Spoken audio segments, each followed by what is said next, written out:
Bueno, iniciamos la clase 11 de Ingeniería y Sociedad. Y bueno, en esta clase lo que vamos a ver un poco son seguir hablando un poco de la situación europea, de las guerras mundiales que influyeron en Argentina. Pero específicamente vamos a hablar un poco de los inventos. Nosotros habíamos visto, la diferencia entre descubrimiento, que es develar algo que ya existe, que le corresponde a la ciencia básica, descubrir cosas que antes se desconocían, es decir, aumentar la cantidad de conocimientos de cómo funciona la realidad, es, digamos, la tarea de la ciencia básica.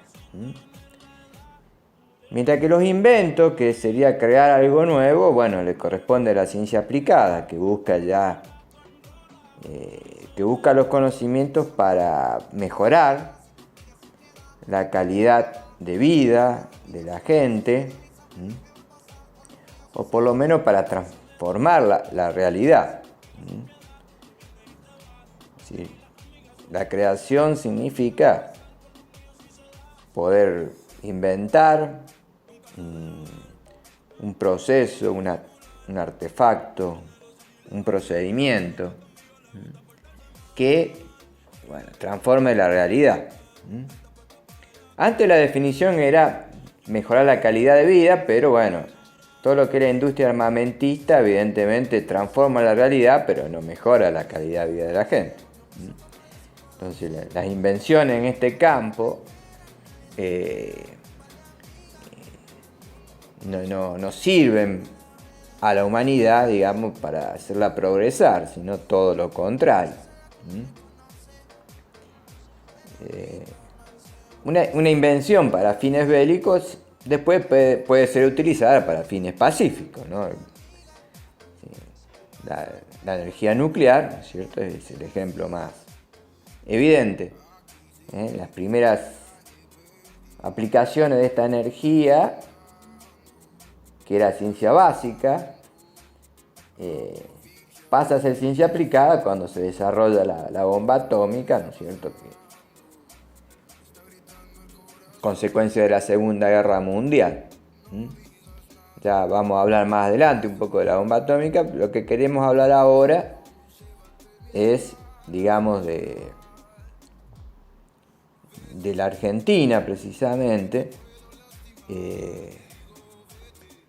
y de algunos inventos, podemos decir, que se hicieron posible en parte por precisamente estas guerras mundiales, que desorganizaron al mundo.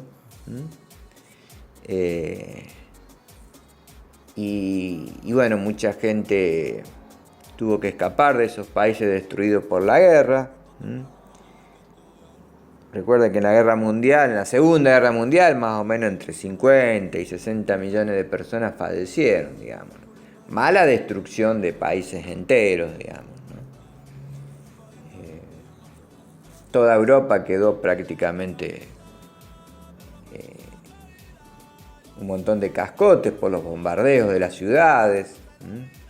Tanto Inglaterra, Francia, Bélgica, Holanda, Alemania, Italia, Austria, Hungría, Polonia, ¿sí? Toda Europa fue destruida en esta guerra. Entonces su aparato científico, tecnológico y su sistema industrial no quedó en condiciones, podemos decir, de seguir trabajando y produciendo. Y muchos científicos e inventores debieron abandonar sus países por diversas razones, ¿no? Una es la destrucción que expliqué, en el sentido de que no había, digamos, prácticamente laboratorios, digamos, ¿no es cierto? Ni hablar del sistema industrial. Entonces, Eso generó una diáspora, una migración, un exilio, podemos decir. Un exilio es cuando alguien se va de un país. Y también hubo huidas por razones ideológicas, digamos, es decir, por pensamientos políticos que eran perseguidos. Hubo religiones que fueron perseguidas, como la judía. Entonces, bueno, todos estos años, década del 30, del 40, significó, digamos, un movimiento de científicos, de técnicos, de inventores, de ingenieros, hacia lugares donde había un poquito más de tranquilidad, un poquito más de paz, un poquito más de tolerancia hacia otras ideas, o hacia otras religiones, o hacia otras tradiciones, o hacia otras nacionalidades, digamos, ¿no?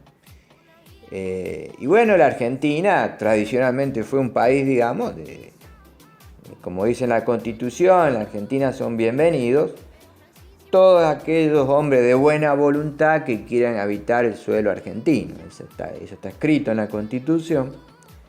Y bueno, de esta manera fueron recibidos muchos científicos, técnicos, ingenieros que vinieron a trabajar a nuestro país, podemos decir. Este movimiento se dio en la Segunda Guerra Mundial. Digamos, la Primera Guerra Mundial, si bien hubo destrucción, digamos, no hubo esos bombardeos masivos que sí fueron característicos de la Segunda Guerra Mundial.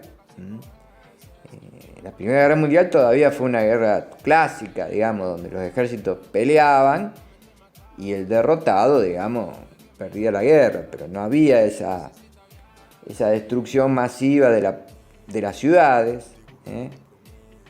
y que originó, digamos, la destrucción de todo un país, no solamente del ejército, como sucedía antes. La Segunda Guerra Mundial, digamos, en la Segunda Guerra Mundial hubo más muertos civiles que soldados, ¿no? Sí, porque por los bombardeos, digamos, millones y millones de personas, digamos, morían, digamos, sin ser soldados. Entonces, bueno, la Segunda Guerra Mundial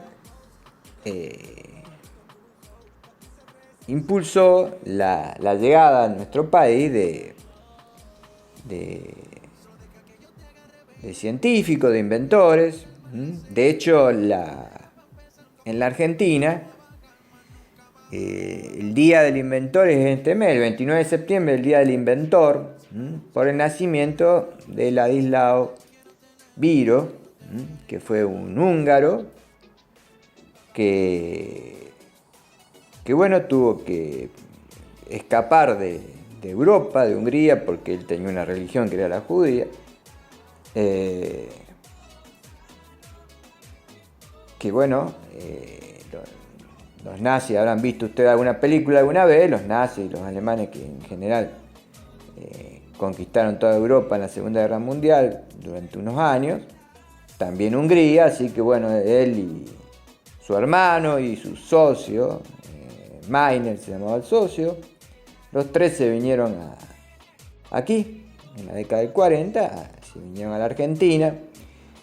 Y la historia de Viru es una historia, digamos, como los inventos en general, tienen siempre una historia detrás. Él inventó la virome, con lo cual ustedes escriben, el borígrafo. La esferográfica le llamó él porque tenía una esferita que era la punta.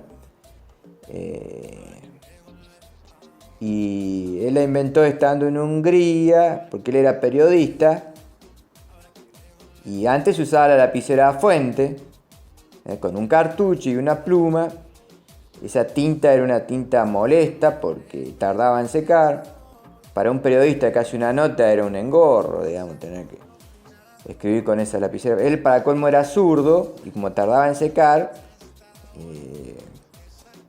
a medida que iba escribiendo iba borroneando todo y manchándose su mano izquierda de tinta.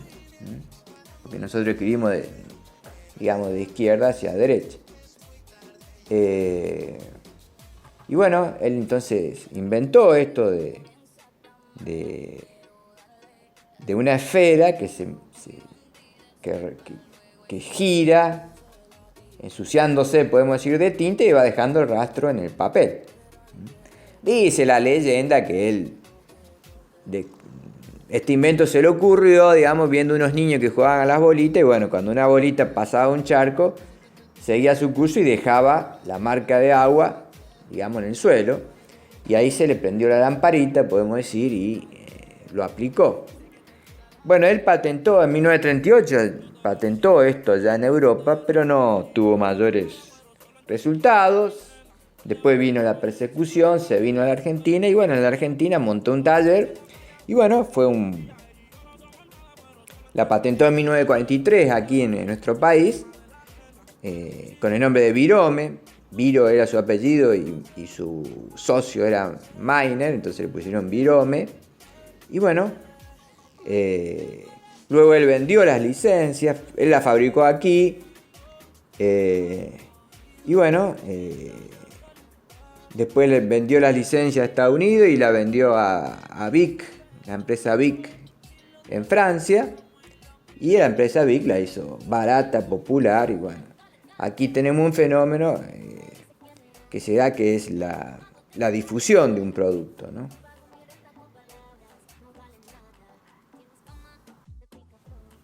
Decíamos entonces que la Vic difundió el invento de Viro, esta empresa francesa. Y bueno, la ventaja de este invento era que, digamos, la tinta se secaba rápidamente, que uno podía escribir en cualquier situación, digamos. La lapicera fuente, si ustedes escriben, por ejemplo, levantando la lapicera, como el líquido, la tinta sigue la ley de gravedad, si ustedes levantan la pluma no llega hasta allá arriba. La pluma tiene que estar debajo del cartucho con tinta. Así, con la ley de gravedad, digamos, la tinta cae sobre la pluma y marca el papel. Bueno, en este caso, digamos, no había problema en ese aspecto. Se podía escribir bajo cualquier posición. Y bueno, y la tinta era indeleble. Esa era otra ventaja, digamos. Así que bueno, este invento, podemos decir, fue uno de los primeros inventos que generaron, a través de los impuestos y las exportaciones, generaron, digamos, mucho dinero para el Estado argentino. Viro siempre dijo, digamos, que bueno, que su invento era uno de los primeros, digamos, en que ya la Argentina podía fabricar cosas o inventar cosas que generaran dinero más allá de lo que producía el campo. Digamos que siempre fue la clásica fuente de riqueza de la Argentina. Bueno, Viro falleció en la década del 80 acá en la Argentina. Nunca volvió a Europa, sino que bueno, él se hizo ciudadano argentino, digamos, y no. Todo su trabajo, él hizo varios inventos, pero ninguno fue exitoso. El que realmente, digamos, tiene alrededor de 30 inventos registrados o patentados, pero digamos el éxito fue la Virome. Este es un caso que sucede con varios inventos, ¿no? Que si el bolígrafo, que sería el nombre técnico, bueno, se nombra con la patente o el nombre comercial que tuvo y que fue exitoso, digamos, ¿no? Entonces uno dice Viro, a cualquier bolígrafo lo llama la Virome, porque bueno, ese nombre se ha popularizado, pero en realidad es un nombre comercial. no es el nombre del invento en sí. Bueno, este es un caso de invento exitoso, ¿no? Nosotros vimos que el invento se crea y después hay dos procesos más, que son la innovación y la difusión, ¿no? Sí, la innovación, ¿qué es? Y cuando un invento se fabrica, se pone en el mercado una novedad, eso es la innovación. Si esa novedad es aceptada por la gente y es consumida, se produce la difusión. Si la mayoría de los inventos quedan a nivel de patente, se registran y nunca son fabricados, ¿no? Y de los que son fabricados, digamos, bueno, va a haber algunos que no son consumidos, que no son exitosos y no pasan a la difusión, ¿no? Entonces, bueno, hay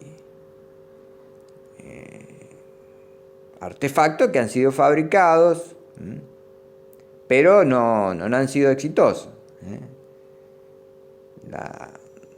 Un artefacto, por ejemplo, puede ser una maquinita cortadora de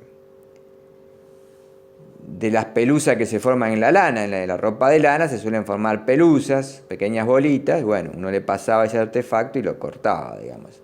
Bueno, eso se fabricó y nunca se difundió, podemos decir así. La Coca-Cola con gusto a yerba mate, bueno, que salió hace unos 20 o 15 años atrás, fue un fracaso, digamos. O sea, se innovó, pero eso no se difundió. Entonces, bueno, para que un invento, digamos, sea exitoso, bueno, tiene que difundirse. Eso para cualquier tipo de invento. Si uno inventa un tema musical, ese tema musical puede ser que se ponga a la disposición del mercado, sea una innovación, pero puede ser que la gente no lo escuche y entonces no se difunde. Lo mismo con un libro, es decir, lo mismo con una película. Es decir, toda creación, digamos, y todo invento es exitoso cuando entra en la última etapa, que sería la de difusión, como fue el caso del avirón. Bueno, y otros inventores, y bueno, y acá después vamos a seguir hablando en las próximas clases también, han sido ingenieros también, ¿cierto?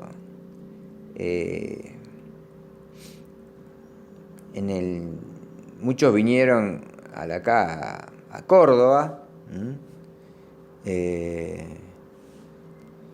y en la ciudad de Córdoba, digamos, en la Segunda Guerra Mundial, o mejor dicho, después de la Segunda Guerra Mundial, muchos ingenieros que no podían seguir trabajando en Europa, bueno, vinieron a esta ciudad a trabajar,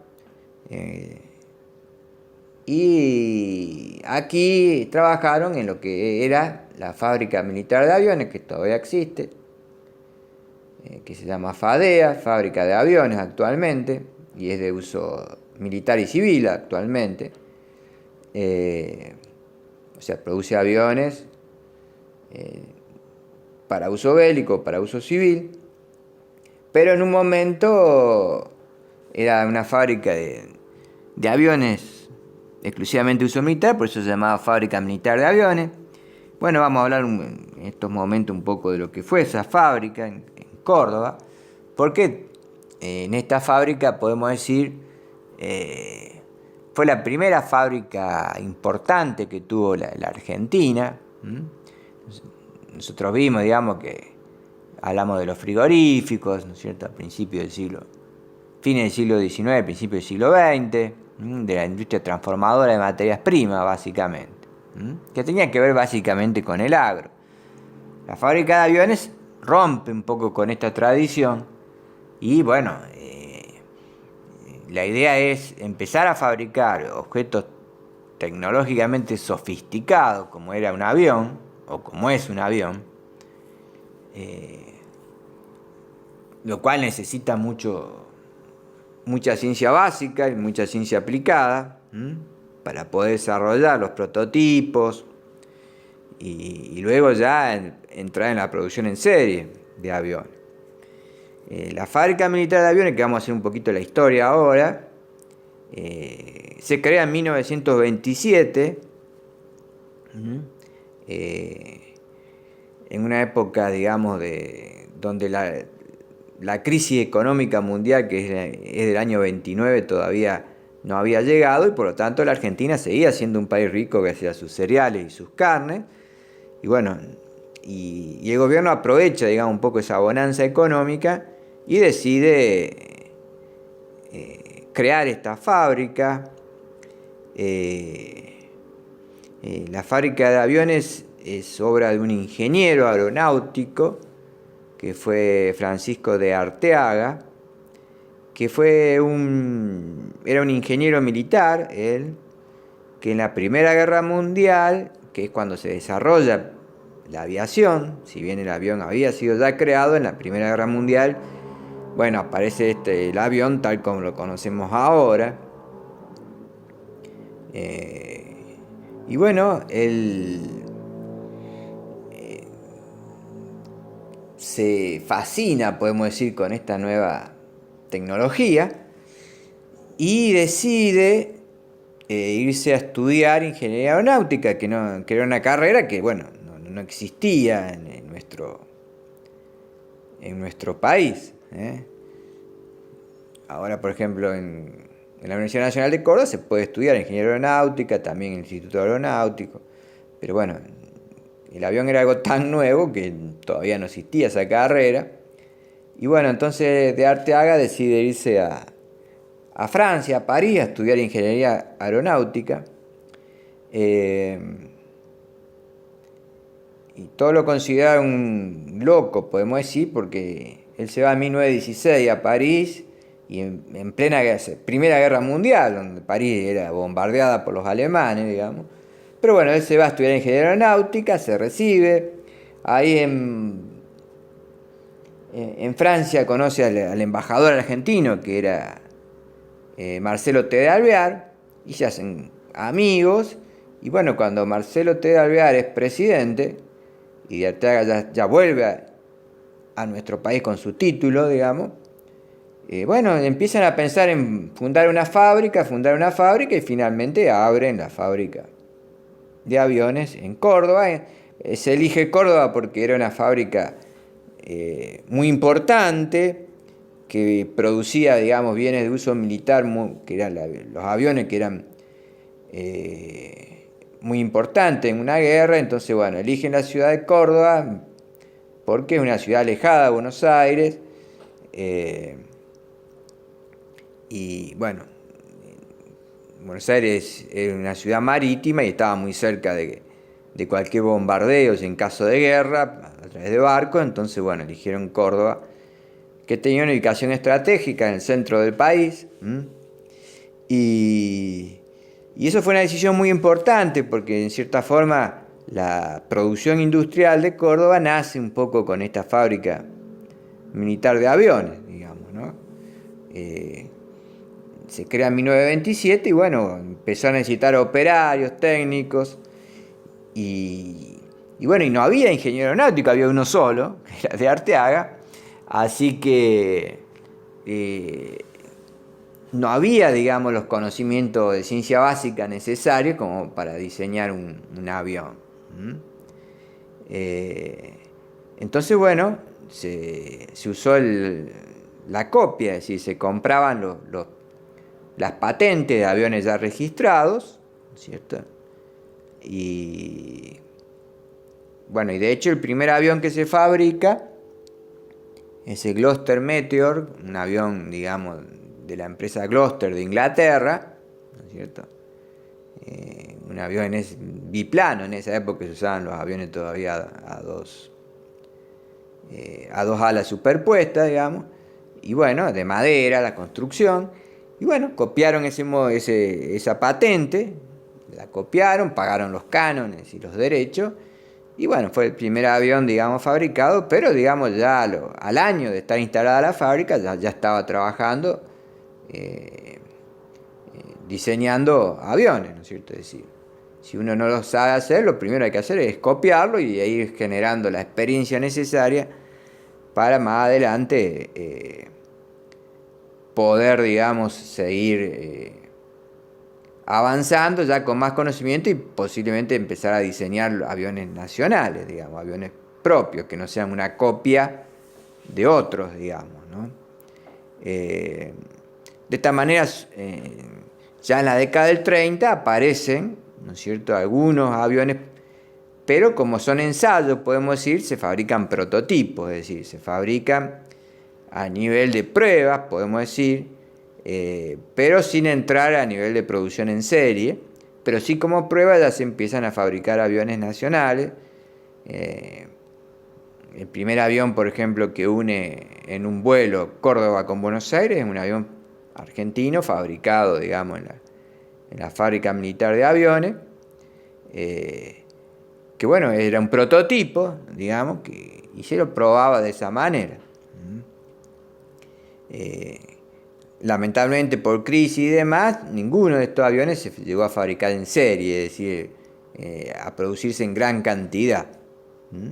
Pero sí, en esa década, digamos, sobre todo a principios de la década del 30, digamos, ya hay un intento de fabricar aviones nacionales, usando siempre motores extranjeros, ¿no es cierto? Así que porque el motor era muy complicado todavía para poder diseñarlo a nivel local.